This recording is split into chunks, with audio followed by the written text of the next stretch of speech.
The Vera Tommy Show. The Vera Tommy Show. The Vera Tommy Show.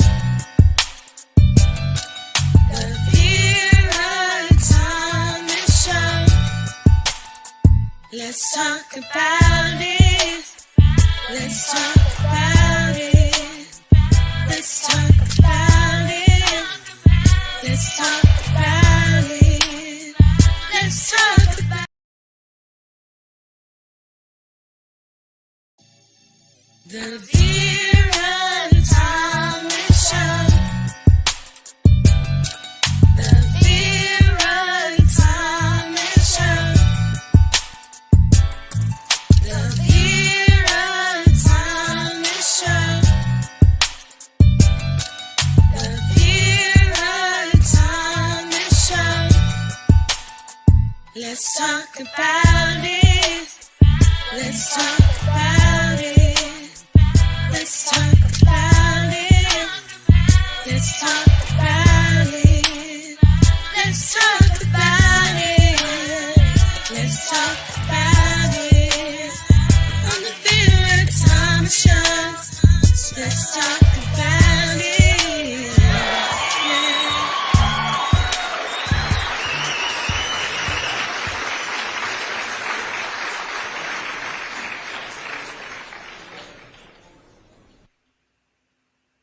Hi, I am so excited tonight about my guest. But before I bring her up, I want to encourage you to like, share, comment, and subscribe to my channel.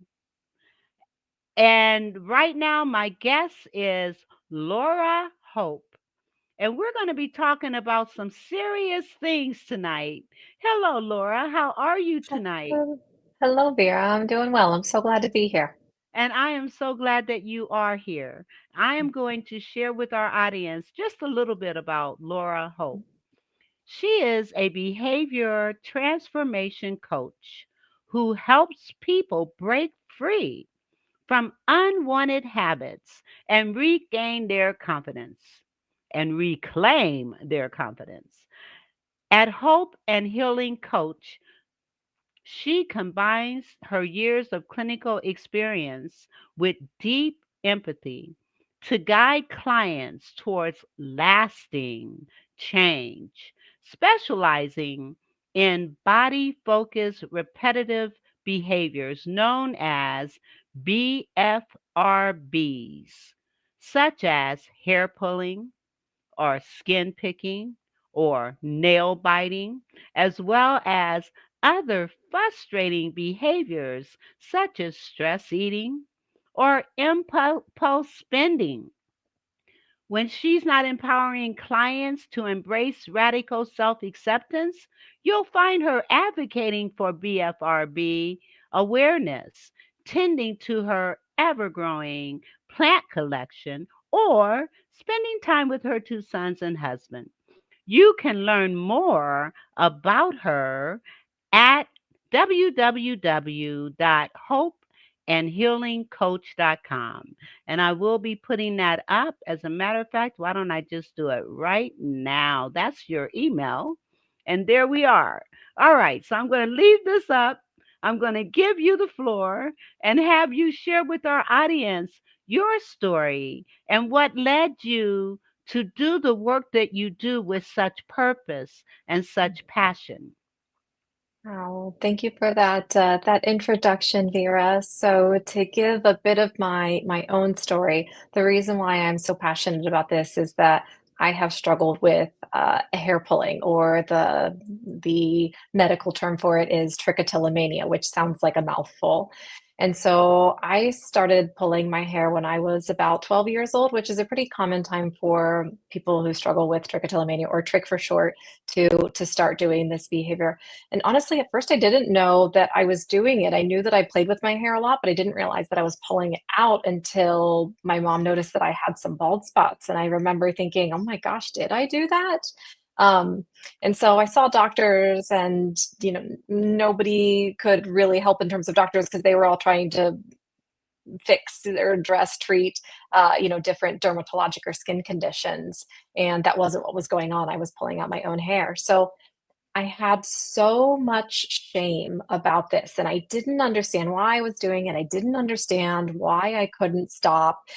It took me a long time. Of course, as you're a teenager, you worry about what people think of you, right? And it took me a long time to fix my hair before going to school. And I remember sometimes I'd get back, class pictures, and my hair was kind of like bigger on one side than the other because I had these bald spots. And I just carried so much shame.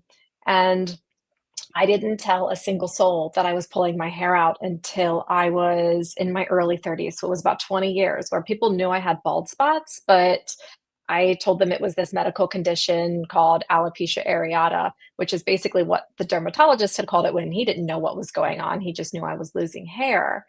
And so people knew I had bald spots, but I said, it was this condition until finally I got up enough courage to tell a therapist. And he didn't know how to help me because a lot of therapists aren't trained in this, but he did help me realize that there were a lot of stressful things going in my life that I was dealing with. And so then I learned more about it. I, of course, Googled it and found the different resources and found different strategies. And I got to the point where I learned all these strategies. And along this way, I was also going to school to become a physician assistant so I could help people in psychiatry. And so I wanted to help myself, but I also wanted to help the patients that I was going to be seeing. And I collected all of these strategies, wear gloves or cover your hands or have fidgets.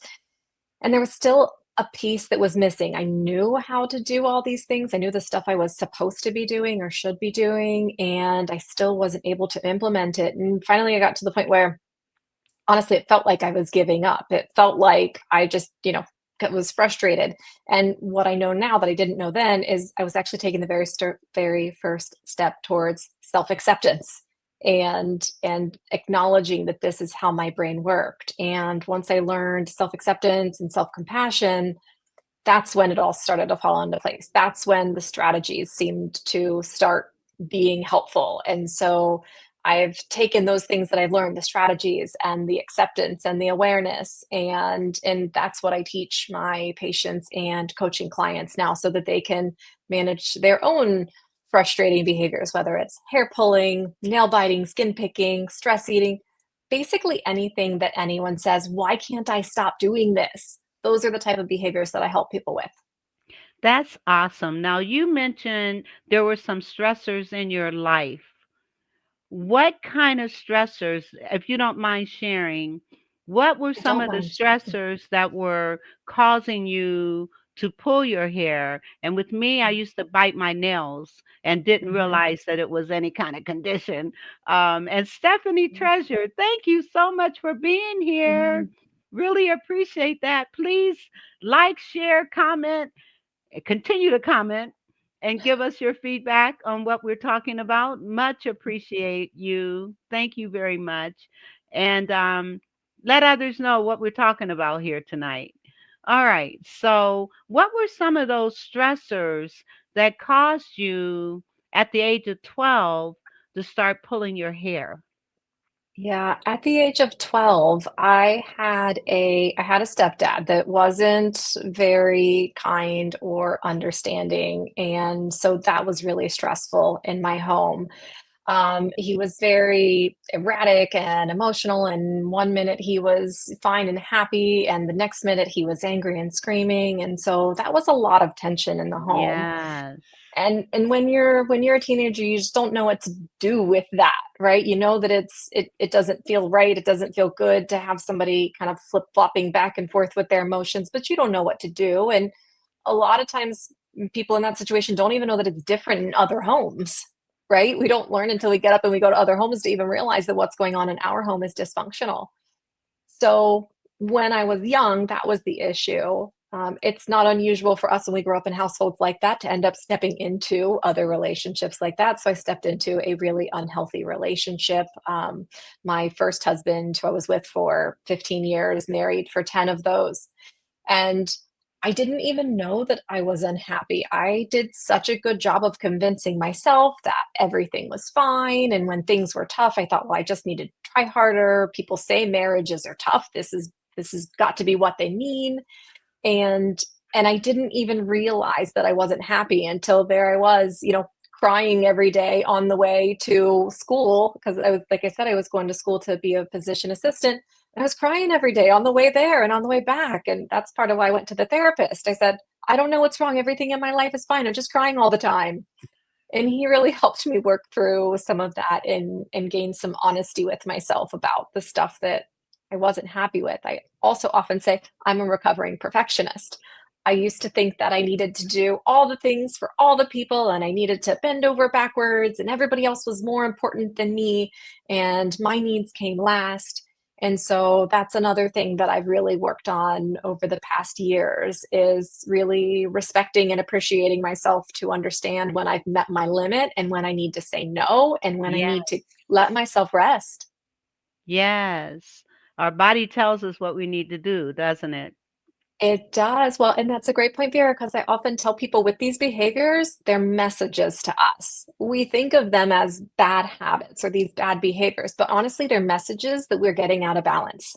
They're messages that we're either understimulated and bored and we don't have goals to work towards, or they're messages that we are overstimulated and stressed and anxious and overwhelmed and we need to slow it down. And so I really encourage people to look at these behaviors as messages that our body is sending us to say, hey, we're getting out of balance. Let's take a minute and figure out what's going on here. How do we get back in balance? That is so, and I can relate to your story about, your stepfather and I know with me I felt different Mm, from my other siblings and I used to bite my nails, but I had a sister that used to pull out her hair at now she did this as a toddler, mhm, and which was a part of a nervous condition, mhm, I'm sure. And she would just pull it out and eat it. Um, and I don't recall when she stopped, but I remember when she was like 2 and 3 years old, mm, that's when she was really I remember her doing that. mhm, And you started at the age of 12. mhm, So, and I know you work with adults as well as teenagers. mhm. Yes. Can you give some ideas of in talking with your clients, what kinds of things trigger those types of behaviors? Yeah, it's anything that throws us off balance. And so that can be a lot of different things. For some people, that's a lot of pressure in school to do well. And for other people, that might be overcommitted with maybe sports and school and trying to do a lot. For other people, it could be boredom. It could be not having enough, healthy, stimulating activities to look forward to and have goals. And so it can be pretty much anything that is dysregulating. And I guess another thing that I should throw out there that I see a lot is when people feel, I think stifled is the best word, by other people in their lives, whether that's a parent or whether that's a friend, people who feel like they have to live under the shadow of somebody because they're not allowed to be themselves, that can often bring out these behaviors. And I think that's one of the more difficult to recognize signs of this because it's not as obvious as school is really busy or work is really busy. But I do see that a lot where people feel like they can't be themselves. And so these behaviors kind of come out as a soothing mechanism to help soothe them through the distress of not being able to be themselves. And is rocking one of those as well? It can be for some people. For some people, it's a type of stimulation. I see it a lot with people who either have autism spectrum disorder or ADHD. Sometimes people will fidget, and rocking is one of those. I tend to swivel in my chair, so you might notice me swiveling a lot. And it's yes, those behaviors are always to regulate. Again, for some people, it's really uncomfortable to sit still in one spot, and so these types of behaviors can help get out some of that nervous energy. And it's not even always nervous energy, but it's a restless energy. Also, fidgets. If I'm sitting in a seat like this, I usually have something to play with so that my hands have some way to get that energy out. So yeah, that rocking or fidgeting a lot of times It's seen when people just have that restless energy, and it helps to be able to move in a socially appropriate way because it's not okay to stand up and move about, right, all the time. And so we have to find ways to channel that into something that is more acceptable and aligned with our goals and what we want to do. That's beautiful. And what would you say to parents who may notice some of these types of behaviors in their teenagers and or in their younger children? Kids, What would yeah, you yeah. say to them? So that's a great question. I love it because there are so many parents who aren't sure how to handle this. And my biggest piece of advice for parents who might see their kids struggling with hair pulling, skin picking, nail biting, so on, is to love and support your kid. Recognize that they're not broken. There isn't anything wrong, so to speak, with them. They're just feeling out of balance. And that's a behavior that is coming in to try to bring in some balance. And so, really trying to avoid shaming them or telling them to stop. And so a lot of times the question is, well, then what do I do if I'm not going to tell them to stop? How do I get them to stop?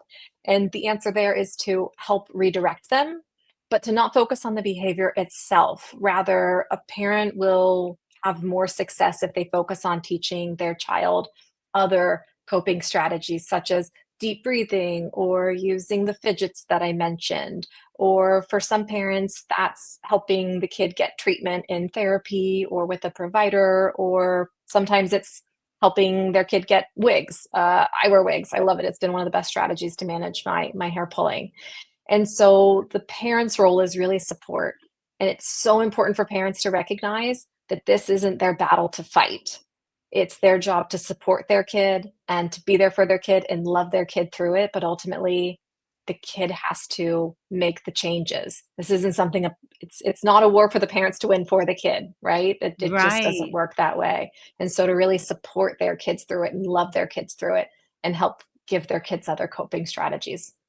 And we're going to be talking about some of those coping strategies. We've already mentioned a couple. One, deep breathing. And Mhm. I know personally how being able to sit and just breathe, it is so helpful. So Yes. helpful. And then, to love and support your children when they appear out of balance. And I loved what you said. Instead of criticizing them, name calling, redirect them Mhm. into doing some other things. And I think that's a key thing. Redirect the activity. Yeah. Or sometimes just ask what the kid needs and saying, like, hey, do you need a hug? Or hey, do you want this fidget? Or hey, how are you feeling right now? That can also be really helpful. But telling a Yes. kid to just quit, just stop doing it, oh, you're biting your nails again, stop doing it. It's just not helpful. It just isn't helpful.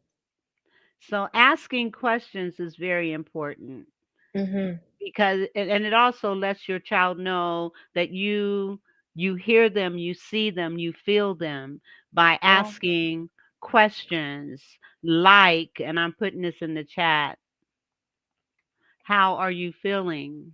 yeah. What are some other And questions? Go that ahead. helps the kid. I like how are you feeling because it helps the kid reflect on how they're feeling and start to Yes. come up with their own words, right? Because that's a skill. We aren't born with that skill to reflect on how we're feeling. We have to practice it. And Yes. so asking the kid, how are you feeling right now, helps them recognize their own kind of risky emotions that they might experience. Because a lot of us, we have those high risk emotions. When I'm feeling anxious, I'm more likely to do this, or when I'm feeling bored, I'm more likely to do this. And so redirecting. I also like the question of, do you need a hug? If your kid's a hugger, I recognize that you get into an age kind of in teenage years where like hugs aren't okay anymore, right? But if your Yes. kid is at an age where they're okay with hugs, then saying like, hey, do you need a hug right now? What do you need? How can I support you? I And I love love that it. you mentioned kind of leaning in. And yes, that when we show our kids that we are curious, that helps them get curious about themselves. And it also shows our kids that we're not judging them. If we're asking questions rather than telling them what we want them to do or Yes. what we don't want them to do, that shows our kid that we are supporting them and we're not Yes. trying to steer this ship for them. We're trying to help them learn to steer their own ship. Yes. And that's so empowering. It Yeah. is so empowering when you allow your children to decide how they can alter some things in their lives. So often we as parents want to just tell them, do this, do that. Why are you doing this? And Yeah. questioning in that way rather than allowing children to begin to think critically about themselves and their experiences Mm, is so important. It is so mhm. important. Yeah, agree. Because one day you're not going to be there to tell them what to do or not to do. And if you haven't taught them how to think for themselves at that point, there gets to be a time where it's too late, right? There are Yeah. other peers who are going to help them make up their mind if you didn't teach them right from wrong or how to reflect, right? Somebody else is going to Yes. step in and do that. And I know as a parent, that time came much faster than I realized. I remember there have been a couple times in my kids' lives where I thought, oh my gosh, we're at that point. I hope I did okay with all the work up to this point because it is, it's largely out of my control now. And so yeah, it's really important that we teach our kids to think critically and that we teach our kids that we are here to support them, not to do everything for them. Absolutely. And that also teaches responsibility, Yes. Yes. accepting responsibility and Mhm. starting at an early age. And I know we're Right. kind of digressing from the point, but that's a part of it. Yes. Oftentimes, kids may be having different types of behaviors like pulling, the Mhm. skin or the hair Mhm. or the nails, biting the nails, um, when if we can help them begin to, like you said, regulate, Yeah. regulate through questioning and through observing, you might Mhm. even want to say, I see you seem a little anxious right now. Tell me Mm. more about that. What's going on with that? Yeah. Did something happen today that caused you to feel this way? And just having Mhm. those conversations, it's so important. Exactly, exactly. And you mentioned regulating, and I know we started to talk to you about other ways to regulate. I love that you mentioned breathing exercises. I think breathing exercises and meditations are some of the most underrated regulation tools out there. So often I talk to people that say, "Well, I can't meditate because I can't get my mind to shut off," or, I can't do breathing exercises because I can't focus on it, or really discount them. And it truly is once you practice these skills, they're so valuable and they're things that you can't unlearn, right? You can't forget your breath at home. You can't, these are things that you always have with you. So I love that you mentioned those because those are really important regulation tools that I often encourage people to lean into and practice and give it some time and give it enough time that you get over that discomfort of newness and then see how you feel with Absolutely. it.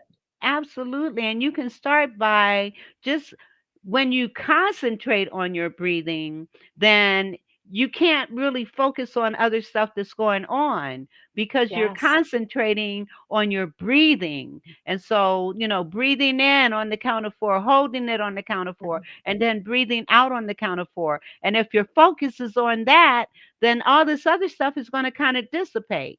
And Yeah. where meditation is concerned, focus on one word. Mhm. You can focus on one word. Just say it over and over again. When Yeah. I wanted confidence, I would just constantly say, I'm confident, I'm confident, I am confident, I'm Yeah. confident. I would fall asleep saying, I am confident, I'm confident. And it just, I'm telling you, that's one form of meditation. Yep. Another may be a phrase that you may use, or an affirmation that you Mhm. say over and over again, or a scripture that you Mhm. say over and over again. Another self-regulating thing that for me has been amazing. Just simply saying, peace, be still. Mm. Mm. That's a good one. Yeah. Peace, be still. Yeah. And you say it with that peace, Mhm. be Yeah. still. Yeah. I'm telling you, those words are powerful. They and can are. help regulate you. And I know that Absolutely. personally. Yes. I know one of my go-to phrases, especially when I'm struggling with self-criticism, because we all struggle with self-criticism. Yeah, we do. Those voices pop up, right? We can get better at kind of listening to them and reassuring ourselves, or we can struggle with that. But everybody has these criticisms, right? And so one of the kind of, as I call, back pocket phrases, those things that you can use over and over again are, I'm doing the best I can right now. I'm doing the best I can with the tools I have. I This is what I love have. it. And so yeah, that's another one that I rely on often when I notice that criticism popping up in my head, reminding myself, I'm doing the best I can right now.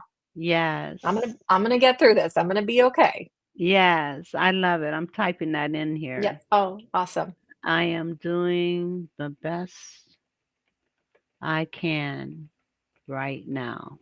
Because so often we beat ourselves up. And I often talk to clients and patients about how that self-criticism, it actually fuels these behaviors. Because remember, these behaviors are coming from a place of being out of balance or being dysregulated. And so when we criticize ourselves like that, it's the same as if somebody was standing next to us criticizing us. It doesn't do it. Yes. It gets us even more out of balance, more dysregulated, right?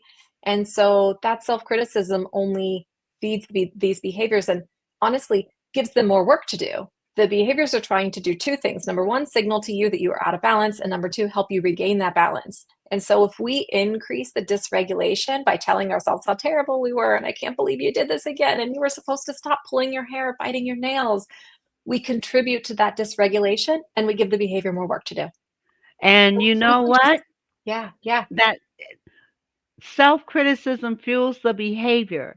it does. So when you find yourself criticizing yourself, belittling yourself, putting yourself down, saying negative things to yourself about yourself, reverse it. Yeah. Either say, I'm doing the best I can right now, Mhm. or if that negative thought is, I can't do this, I can Mhm. do this. Yeah, yeah, I can do this. I'm yeah, stupid. No, I'm smart.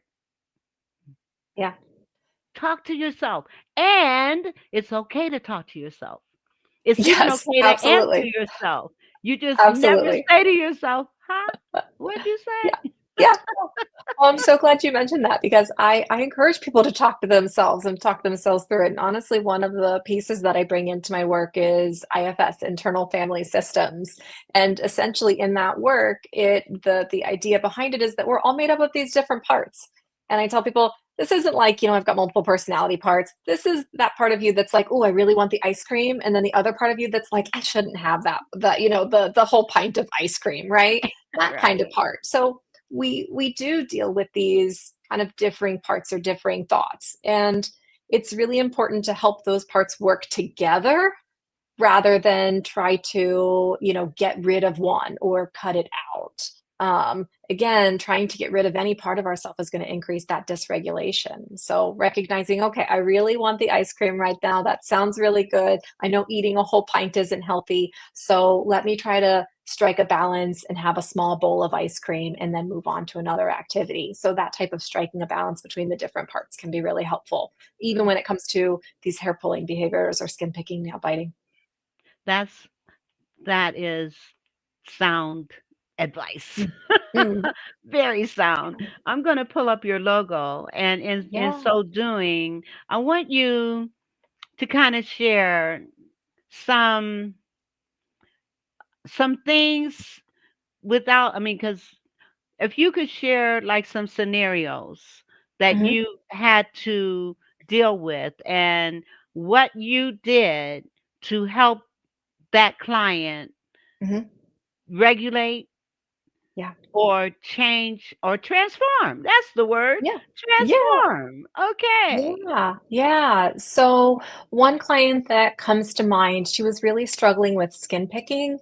And in particular, it was the bottom of her feet. And so it was really painful. And she was struggling because they were bleeding. And even when they weren't bleeding, when she walked around, it was just painful when she walked because the skin on the bottom of her feet was torn up. And so one of the things that we did was we got curious about it. And, we looked at when was she most likely to do this, in what situations, where was she in her home, what was she feeling, thinking at the time. So we got curious about it. And we found out that she had her favorite spot in her living room where she would sit and she would just kind of prop her foot up and she would pick at her skin when she was watching TV or doing something that, wasn't super involved. And so we had her move to a different spot in her living room and also put like pillows and stuff in her old spot so that she wouldn't, just kind of mindlessly sit down there. It helped bring that awareness. And then we also, when she wasn't in that room, had her keep socks on her feet all the time so that if she went to pick, at least she had to be a bit more mindful about taking the sock off. It was harder to do the behavior mindlessly. And so that was really helpful for her. Over a couple of months, the skin on her feet healed. And she said, for the first time in years, I can walk around and not have these sores on my feet. And so that was a really great transformation to see. And to see her go from, we talked about this self-criticism, to see her go from this self-criticism to really lifting herself up and being proud of herself for making those changes. And That's so beautiful. yeah, so that was great. I know I've had several clients with hair pulling, one in particular who we really worked on, can we get hats everywhere? Can we put a hat near your computer and a hat in your car and a hat in your office so that it's really easy and accessible to just grab your hat and put it on so that it isn't so easy to gravitate towards this behavior. And then we work a lot on self-compassion because again, I'm huge on self-compassion. And I really believe that self-compassion and self-acceptance are the medicines that heal everything that hurts us. And if we could just Beautiful. bring in self-compassion, everything just gets a bit easier. Yes, that's beautiful. You can go to www.hopeandhealingcoach.com. www.hopeandhealingcoach.com. And you also have a giveaway, and I'm going to pull that up right now so that we can talk more about it. And okay, my computer wants to do its own thing, it seems. Okay, so try this instead. Mhm. Regulation strategies to overcome unwanted habits. And you can get that by going to, let me pull this up. It's a free guide. So you want to go to https:// and healing coach kit.com /335 ECB 9780. And I am putting this in the comments. Those of you that are listening to this on the podcast, um, I will repeat it again, and you might want to get a pencil and a piece of paper to write it down. Um, let A bit of a me, mouthful, isn't it? it is. Um, Let me put it on the screen again and let me also put it in the comments. These are deregulating tools, r- tools that can help you regulate, not Yes. deregulate. Yes. You There don't we want to go. deregulate. Right. Right, right. You But want you to wanna recognize. regulate Yeah, you and wanna recognize it recognize. and regulate. Absolutely. And so this guide is because another really big thing that I teach is let's shift our focus away from stopping this behavior and shift our attention to replacing this behavior. We can't just take away a coping tool without replacing it. That doesn't work. And so these strategies are a bunch of different ideas for how to replace these behaviors. And I have this list broken down into what if you need help relaxing? What if you're bored and you need help kind of getting, pumped up? What if you need help centering? And so what if you want to be creative? And so there, it's just a bunch of different ideas. I created this huge list so that there's something there for everyone. And then it's also broken down into different areas of how they help. That is beautiful. Now, let me ask you, if they go to your website, they will find the book anyway, right? They will. Yes, absolutely. It's Oh, right there at the front. So if that's too much stuff to remember in that link, just go to the website hopeandhealingcoach.com and it's right there in the front. yes. Try this instead. Yes, www.hopeandhealingcoach.com, and you will see try this instead. Regulation strategies to overcome unwanted behaviors. And I find it interesting that many of your clients are adults that begin this behavior as adults. Some, yeah, yeah, That's yeah. really, And I go tend ahead. to see that when it starts in adulthood, I tend to see that happen with a really big stressor or even Mhm. a trauma. I have one client who started this behavior. It was shortly after she had this huge falling out with a really close friend. And so it started after that. And so those are the type of like really big stressors that we see. Or maybe somebody loses a job unexpectedly or loses a parent or something really stressful like that can also trigger these behaviors. Again, these are all just regulation strategies. And so it makes sense that they might start when we're feeling really stressed out or dysregulated, that's when they start to come on the scene to, again, help soothe us. It doesn't mean we have to let that be the behavior that we go to, but at the end of the day, these behaviors are just trying to soothe us. Yes. And you talked about loss.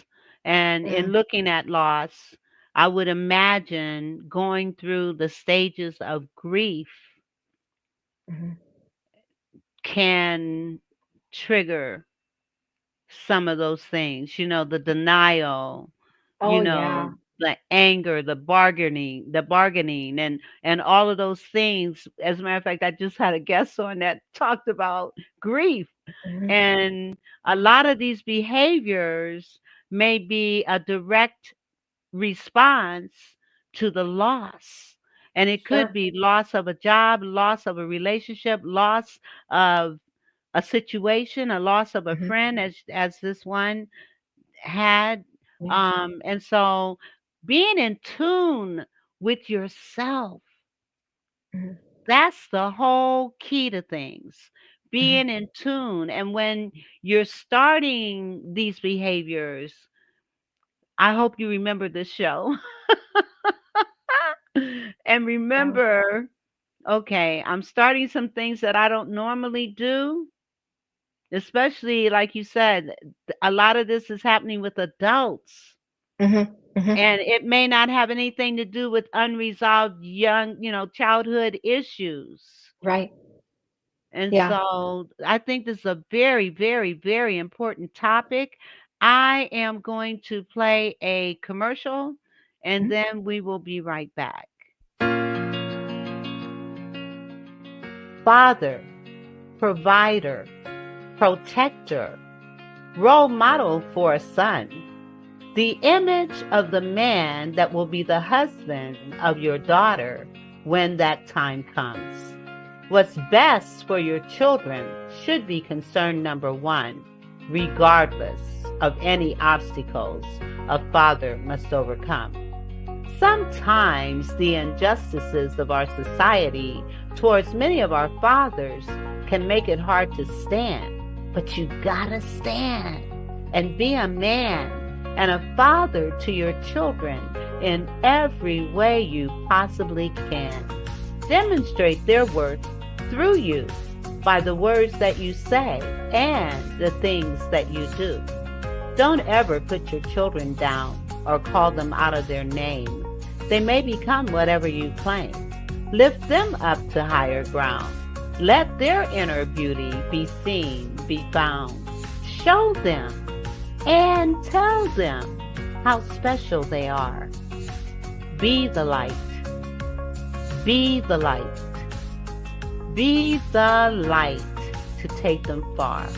Show them and tell them how much you really care and let them know no matter what, you will always, in all ways, be there. Pray that our fathers will be guided by the light to lead their children in the ways that are right.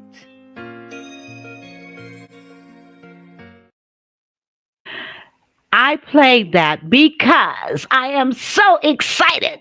We are doing a fatherhood cookout on next Saturday, 7 o'clock. And this is I mean, I'm not next Saturday from 1 to 5. I'm so used to saying 7 o'clock.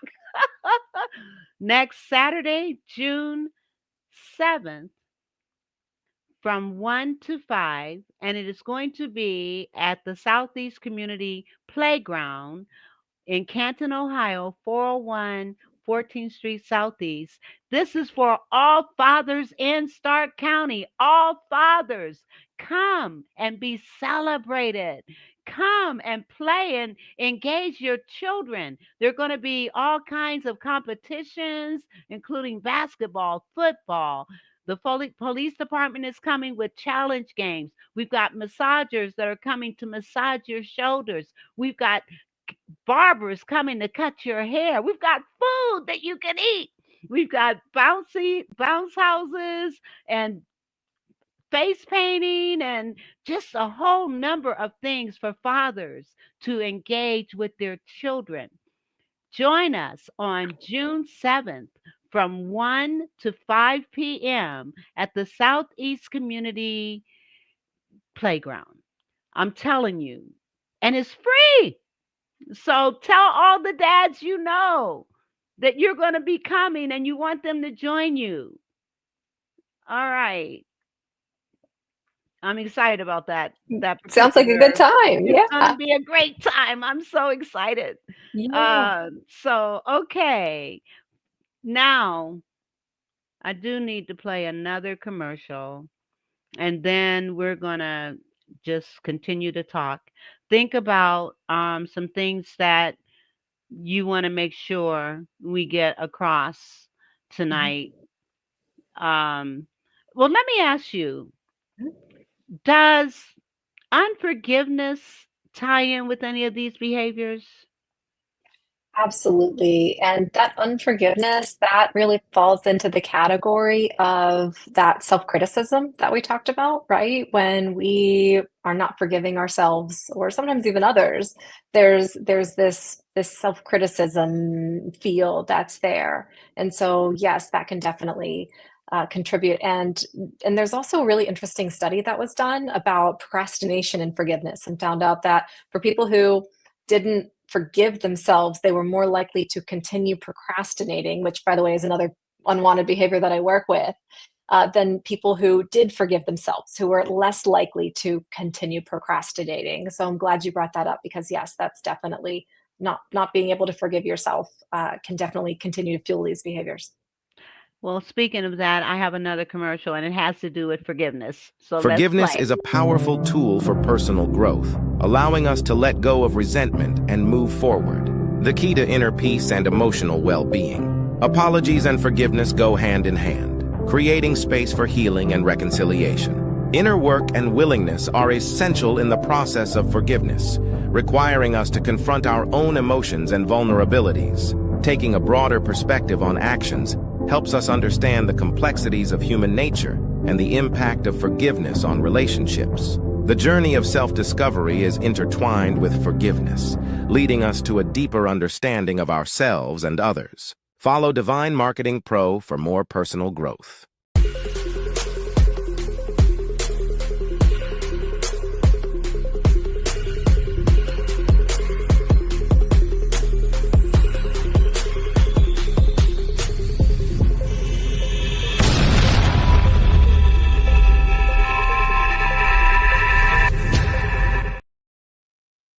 You want to check out authentic You want to check out Authentic Divine Marketing with Ariel Chime. That video that I shared, she did that specifically for me to talk about forgiveness and to also promote what she does. So if you want authentic marketing, if you want marketing that's going to really focus on who you are, what your purpose is, and what your passions are, you want to check out Ariel Chime, Authentic Divine Marketing. And you can go to https bit.ly/divine chime. So check out Ariel Divine Marketing and see what she can do for you as well. All right. Now back to you. I think that tied into what we've been talking about too, with increasing awareness and knowing more about yourself, and all those things are so important to feel balanced and in alignment. Yes, and I played that because I know, oh, that's not the one I wanted to throw. Okay, I'm getting back to when you're doing these shows by yourself with no support, no Oh, assistance, it's like, yeah. okay, Vera. So, okay, now I'm going to put again, this is the free guide. But again, you can just go to www.hopeandhealingcoach.com and get it. Or if you want more information, you can Mhm. email her at Laura Hope and Healing Coach at gmail.com. Laura Hope and Healing Coach at gmail.com. And your last name being Hope is Mhm. I mean, it ties in so much with the hope that you give Yes. others to Yes. understand that this doesn't have to be this way. It doesn't have to be this way.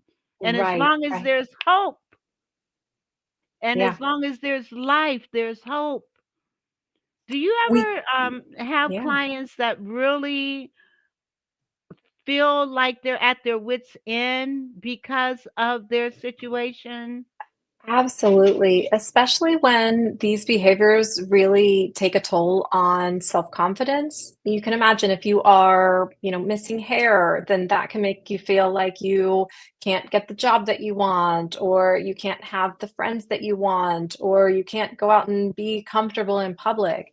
And so, yes, some of these behaviors really get to the point that it causes a lot of problems, a lot of self-confidence issues. The other one that I see that can be really tough, well, two, I guess, stress eating and procrastination. A lot of times when people struggle with stress eating, they feel like they don't have control over, what they eat. And a lot of times with procrastination, people are saying, I know what I'm supposed to do, but I just can't seem to do it. And so those things can definitely leave people feeling like they're at their wits' end, or feeling like they're not in control of the situation. And part of the work I do is to come in and say, here's how you can be in control of this situation. Let's get you empowered. Let's get you new tools. You're doing the best with the tools that you have. Those tools aren't working for you. Let's give you new tools, because you can do this with the right tools. Absolutely. And I've had all kinds of guests on my show. This is the first time that we've ever talked about these kinds of behavior situations. And so it's very enlightening to understand and to help our audience understand you may not feel normal doing this, but there's a solution. There There's a is a reason and a solution. solution. Yeah. And Laura Hope gives you those tools to help address these issues. What Yeah. else can you share that's going to help our audience, be it parents or in relationships, to come to terms with this? And in relationships, when you see your significant other coming into starting to do some of these behaviors, how do you address that? Well, I love that question. I think there are two parts to the question. There's the part for the person who is engaging in the behavior, and there's the part for the person, the loved one, who is seeing it. And so Mhm. I really encourage people to have healthy conversations about what the person engaging in the behavior, how they want to be supported.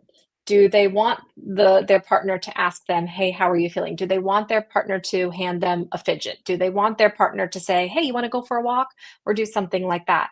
Because it's going to be really important that the person engaging in the behavior is getting the support that they need rather than the support that the partner thinks they need. Because the Mm-hmm. partner is I'm sure trying to be well intentioned and trying to provide support, but sometimes the support that we get isn't the support that we need. So it starts off with, I really encourage both parties to have a conversation, and that might include the person engaging in the behavior, might include them reflecting on what they need and kind of what the signal is telling them. And then for the other person, for the partner to really try to understand, especially if this isn't something that they've struggled with, that the person engaging in the behavior, it's not that they can't control it. They can with a lot of effort and tools, but just on the surface, it's not a choice that they're making. I never want to say that we can't control it, but it's definitely not a choice. And so sometimes I think people who haven't experienced these types of behaviors think, well, if you don't want to do it, you just stop it. And it's just not that easy. So I think compassion from the partner to ask and respect how the person engaging in the behavior wants support, and then also for that person to reflect on it and make sure that they are asking for what they need and that they're comfortable with the type of support that they're getting. I love it. I'm typing. Mm. Okay. Oh, and I put it in the wrong place. Okay. Let me put it in the comments. Yes. This is really valid. Mm. Very valid. Now let me put this up on the screen. Compassion Mhm. from the partner and ask, Yes, how can I support? And that yes. reminds me, I watch Survivor. Mm, Okay.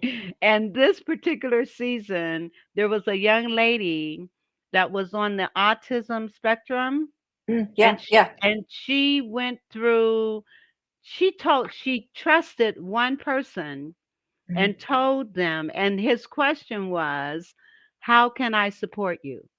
So What important can to ask. what can I do to help you? And she told him, when you see me doing this, just come and hug me, or Mhm, just kind of talk me down. you know mhm, Eh, this was one of the most empathetic, compassionate survivors mhm, that I've seen in a long time. And to see mhm, how he supported her and was there for her. And she ended up having to make fire, mhm. and she panicked. She panicked so bad that she started screaming. And he was in a whole nother area of the where they are, and he ran over to her. He grabbed her, he hugged her, and then he showed her Mhm. how she could make fire. And she Yeah, actually made fire and was one of the top 3 in the finalists. And so these types of behaviors that we're talking about, I think that was a perfect example of how yes, you can get allies to support you yes, during the time that you're going through this. What yes. type of support did you have personally? So I attended some conferences. There's an organization called TLC. Their website is bfrb.org for anybody who wants to check them out. And so I attended some conferences. That was really helpful to be in a big room with other people who struggle with the same thing. Because before that, I hadn't met any other, or at least I didn't know that I had met other people who struggled with this. Since then, I've learned that there are so many people out there and they're all over the place. But at the time, I thought I was alone. And then I went to this conference and there were these people. There was also a retreat that I went to, really well-known name in the field, Christina Pearson ran this retreat, and so that was so helpful. I read books, I got all the, books I could get my hands on. TLC also offers a training course for providers to treat people with these conditions, and so I went through that training course and implemented those strategies. And so there was a lot of different stuff. I basically just kind of found all the stuff that I could and engaged in it. I was really at a point where I was ready to be done with this behavior. I didn't want to keep relying on it anymore. I knew that I was outgrowing it. And so I just looked all around and found what I could. And it's unfortunate that there aren't more resources, but there was enough there to at least get started. And now you are that resource. And now I'm trying to You help be are part the of the resource. solution. Yes, Yes. yes. And that's how we Yes. often are, right? Coaches, a lot of times we're coaching people because we've been through this and we've walked this path and we want to help decrease the time that it takes other people to walk this path. Yes. Yes. Absolutely. So your pain became your purpose as well as Yes, your passion. And yes. that is absolutely beautiful. Now, growing up, and I know you talked about your stepfather, did your mom, was she supportive of you, or did she not understand, or Yeah, my mom was struggling with her own issues at the time. I think she wasn't happy in the marriage, and I think she was struggling with depression. And so she was dealing with her own things. And so she supported me in the ways that she could, but I think she didn't quite have all the resources she needed, even for herself at the time. mhm. And And it's hard to now support other people when we don't have enough resources for ourselves, exactly. right? Yeah, It is. Exactly. Especially, I mean, you can't teach what you don't know, and you can't give what you don't right, have. And if right. you're going through stuff yourself, it makes it very difficult to be able to address the issues even with your children. That's Mm, why it is so important as parents to recognize their mhm. unresolved issues Yes, yes. and handle them so that you can help your children be healthy and stable and secure. Let me ask you, Yeah. so with your condition, Mhm. you had kind of overcame it by the time you had your children, right? Or no? No, I didn't know. My kids were probably, oh, let's see. They were probably 10, 11, somewhere 12, somewhere around that age when I started really kind of learning these tools and strategies. And I mentioned that wigs have been the most helpful thing for me. I didn't start wearing wigs until probably 3 years ago. So even up until then, when COVID started, I was still really struggling with it. Honestly, that was a turning point for me. I was at home, our office shut down, and being isolated in a room by myself all day just made the hair pulling worse. And so I Mm, learned about wigs and started wearing wigs, and that's really helpful for me because then I can't mindlessly start pulling at my hair. There's right, something in the way, right? So right. so that's been really helpful for me just to be a barrier so that I can't just mindlessly pull. Now, did your children experience seeing you do these things, or did you always do it like when I you were by usually did it yourself? when I was by myself. I usually had just enough awareness when I was around somebody else to not do it. But as soon as I was in a room by myself, without even thinking about it, my hand would go straight to my head. And it really was that quick. Someone would walk out of the room and my hand would go straight to my head. And so it wasn't intentionally, it was just I was able to hold That it was your together enough to not do go-to. it in front of people. Yeah, and then as soon as I was alone, I went to my go-to coping strategy. Yeah, so now my kids know that I do it, and I talk about it in a way that, there's no shame in it. This is just what I do, this is how my brain works. I'm very, very careful when I do talk about it, that I'm talking about it in the same way that I would say I had a ham sandwich for lunch earlier today, right? There's no shame with it. So I really do try to show my kids that side of it, that I'm not ashamed. This is part of me. It's who I am. It doesn't make me less of a person. It's just what I am. It's how my brain works. Yes. Now, these behaviors are not hereditary, right?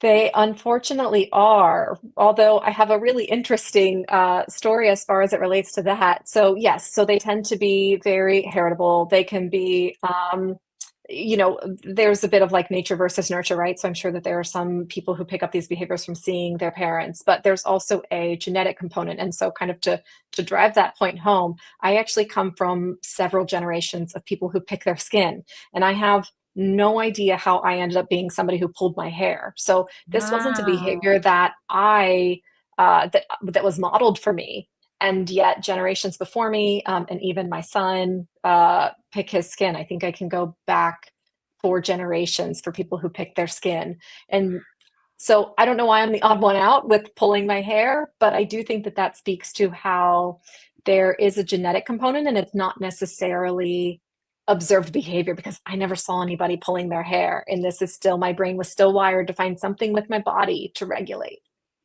That is, and we're out of time. I don't believe Oh, it. The fact that I'm glad I asked that question about it I'm being glad you did too. hereditary or Mhm. not, and one other, oh, we're running out of time, but I have to ask this question. So, how have you addressed the issue of your son pulling his skin? Picking his skin. So that's a really complicated question because of the factor of his dad being in the picture and all that stuff. But the short answer is I support him. I have helped him get different band-aids to cover up those spots or ointments. Ask him how he's doing. Ask him if he needs anything, and tell him that if there's a time that he wants to talk more about it, I'm here for him, and I'm here to support him with whatever I can do. That's awesome. Well, Yeah. listen, Laura, you are a gem, Thank you. and what you're doing is so important Mm. because there are a lot of silent sufferers Mm-hmm. that are Yes. having some of these behaviors and they don't know what to do. Now you Very do. isolating Go thing. to Yes. Laura Hope and Healing Coach at gmail.com. Yes. Contact her, Laura Hope and Healing Coach at gmail.com, or go to her website, which is, let me And just pull to it up. clarify real quick for the email, it's hopeandhealingcoach@gmail.com, but not with the Laura. So just to clarify, I Oh, think my name got okay. in there, but the Laura isn't in the email address. So just to Oh, okay. clarify, I didn't want anybody trying to reach out to that one. Yeah. I wonder why it was separated. Yeah. Okay. I just changed it There we go. because But you we can want also people to be in reach me touch at the with you. website. There we go. You can also reach me at the website as well. Yes. My email address is there too. Yes, and the website is www.hopeandhealingcoach.com. And don't forget Fathers, June 7th, at the Southeast Community Playground at 401 14th Street Southeast. I want 500 dads there. That's my goal. Help me get it. Listen, thank you so much. And you'll be back because this is a conversation that needs to be talked about. Yes, we need to talk about it more. Yes. Yeah. And don't forget, go to www.hopeandhealingcoach.com and get the free regulation strategies to overcome unwanted behaviors. Mhm. Get it now. As a matter of fact, just go to her website right now. Just go right now. Yep, you'll get a copy of it right away. As soon as it'll ask for your email address and then it'll send you the copy. And I'm going to pull it up myself. Well, Oh, great. listen, thank you so much. God bless Yeah. you. Thank And you for having me. audience, we will see you next week, next Tuesday, and have another guest. In the meantime, have a wonderful, wonderful weekend. And we will see you soon. And Laura, if you would hold on Hmm. for me, I would appreciate it. Yep. All right.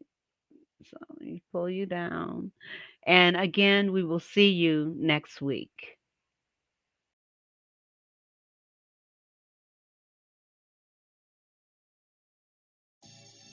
The Vera